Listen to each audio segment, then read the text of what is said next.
Hello everyone, welcome to class 28 of CS1. I'm Pratap from Smears Education Solutions. I'll discuss today how to forecast the future general insurance claims using a Poisson distribution. It will be very interesting, easy and applied as well. So let's get started. Here we need to estimate the number of claims an insurance company will receive during next month from a portfolio. For that, we need to have sample. This is our past month sample. The frequency is 9 here for 0 claims. For 1 claims, the frequency is 22. For 6 claims, the frequency is 3. So you need to understand here, what is frequency? 0 claims means, suppose someone has taken an insurance policy. I'm talking about general insurance, not life insurance. So multiple claims are allowed. Suppose Mr. X has taken one policy, motor insurance policy. He can claim many times. The cab drivers, they drive 18 hours a day. So they go for multiple claims. However, people who drive once in a week, they don't claim. So here in the last month, if you see the sample, there were 9 persons who never claimed during the last year. We're talking about last month here. Suppose this is August 2020. So out of all these people, you can add the number of people. This is 100. You can check it. Out of 100, 9 people, they didn't claim. They didn't go for a claim. 22 claimed once only. During August 2020, they claimed once. There were 26 people. They claimed twice during August 2020. There were 21 people, that is the frequency, and this is the frequency distribution. And the claims are 3. Then there were 3 drivers, 3 car owners, or maybe any kind of motor insurance owners. They claimed 6 times. So there were 3 who claimed 6 times, 6 claims. Now seeing this data, how can we forecast future? That is a big question. Statisticians have given different distributions for different purpose. We'll consider Poisson model, Poisson distribution, or you can say a future formula for this. Wherever there is a kind of arrival pattern, we can use Poisson distribution. So we have to start defining a random variable. Here the random variable X denotes the number of claims an insurance company will receive in next month from a portfolio.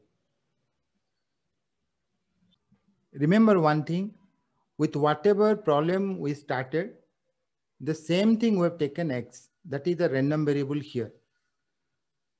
The random variable is the number of claims. When we talk about number of claims, number of students, number of papers someone passed in 1 year or someone can pass in the next year, whenever we talk about any number, that is discrete.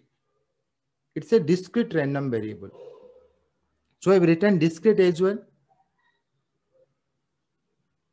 Here in this example, X denotes the number of claims an insurance company will receive in the next month from a portfolio. Now we know it's a discrete random variable. So we have choices.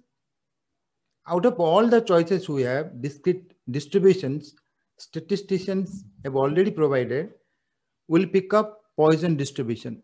If you are unable to understand why to consider a Poisson distribution, you can dig it further, but I'm not going to that. Remember, wherever you have an arrival pattern, you have to take Poisson distribution. You should know other arrival patterns as well, like the customer care executives, they get phone calls. The people, they go to garage for the repair work.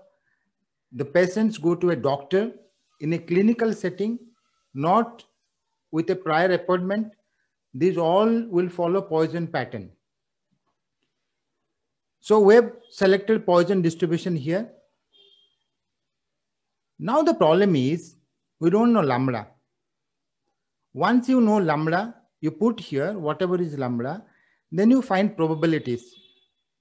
When we talk about future forecasting, when we talk about saying something about future, providing the chances, the probabilities, you should have a pattern. We have a Poisson pattern here, but we don't know the size. Lambda will give the size. Poisson distribution gives you the pattern. So if you have pattern and size, then you know the distribution, then you know how to forecast. Let's proceed further.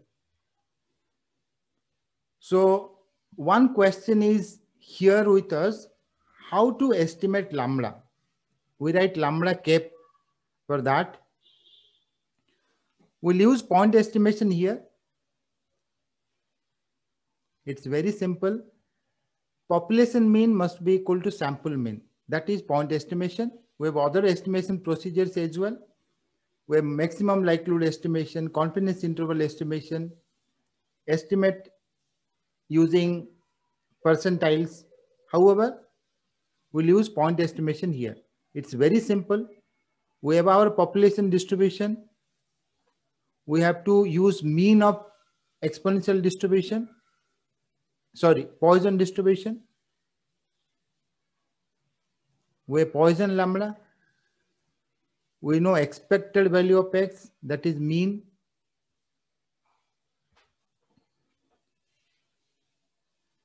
Population mean is equal to sample mean. So Ex must be equal to x bar. What we know here, what we don't know here. We don't know expectation of x here. And expectation of x is lambda. This expectation of x, left hand side of this equation is lambda. And right hand side of this equation, you will get this way. That is sample mean. You know how to find sample mean from a frequency distribution. You multiply 0 with 9, 1 by 22, 2 by 26, 3 by 6 into 3 divided by all this. We can go to the sample here. You have to find the mean here. 0 9 times. Then 1 22 times.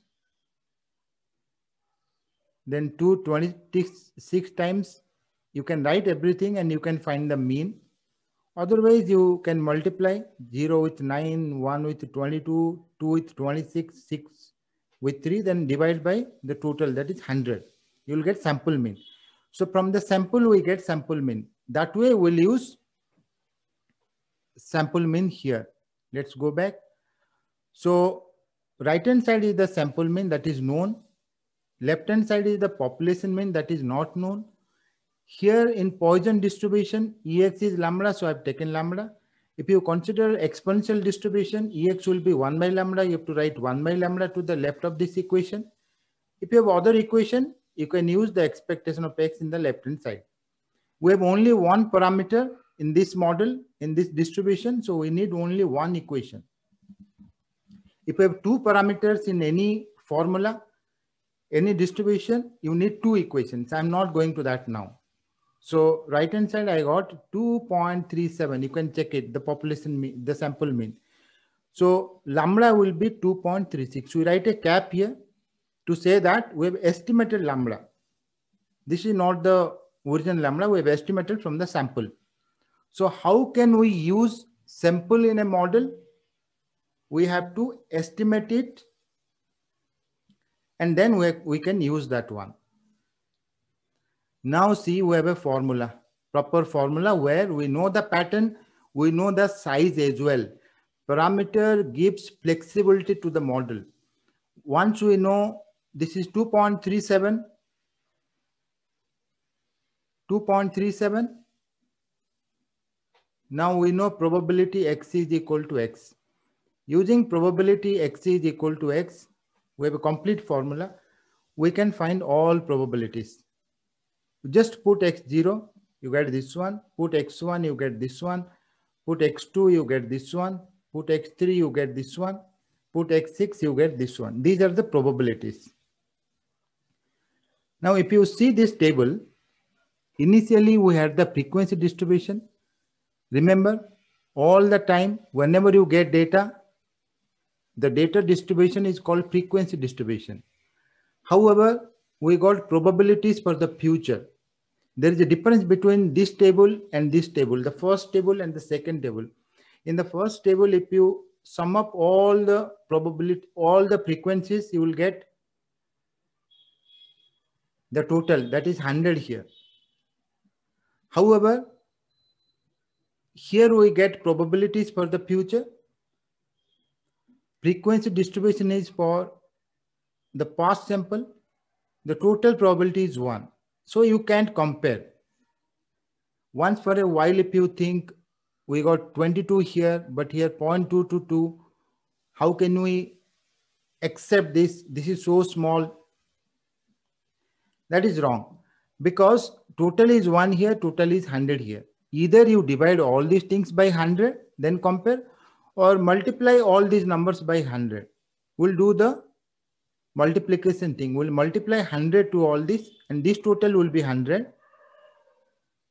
Now you can compare past sample, because this is exact, this is sample, we will not change it. So we'll multiply rather 100 with all these probabilities, and we'll get expected frequency. You see here, expected frequency. Now expected frequencies are 9.39, 22.2, 26.2, 20.8, 12.3, 5.8, 2.3. The total will be 100. You can check it. There might be a little bit difference due to the calculations using a calculator. So we are able to forecast for the next month using last month sample. Remember, it's very important to know how to use sample in a probability distribution. We use sample only to estimate parameters. This is very important. We have to pick up a distribution. You have to decide whether it's a discrete or continuous. Then we have set up continuous distributions. We have set up discrete distributions. Already standard distributions we have. We have to pick up one. Estimate the parameters, 1 or 2 or 3. Then you have a model, you have a formula, you have a future formula with all size and shape, that pattern. We know the pattern, we know the size. Then using that, you can forecast future. This is called parametric models. In parametric statistics, you have to estimate parameter using the sample and get a pattern. That pattern is already there, Poisson pattern, but we don't know the size lambda. Lambda gives flexibility to the model. In different cases, lambda will be different. Suppose you are doing in a particular place, Mumbai, you go to Delhi or Bangalore or Chennai, some other place, it will be different. So lambda gives flexibility to the model. If you compare it with a discrete uniform distribution like rolling a die, there is no parameter. The probabilities are fixed. If you write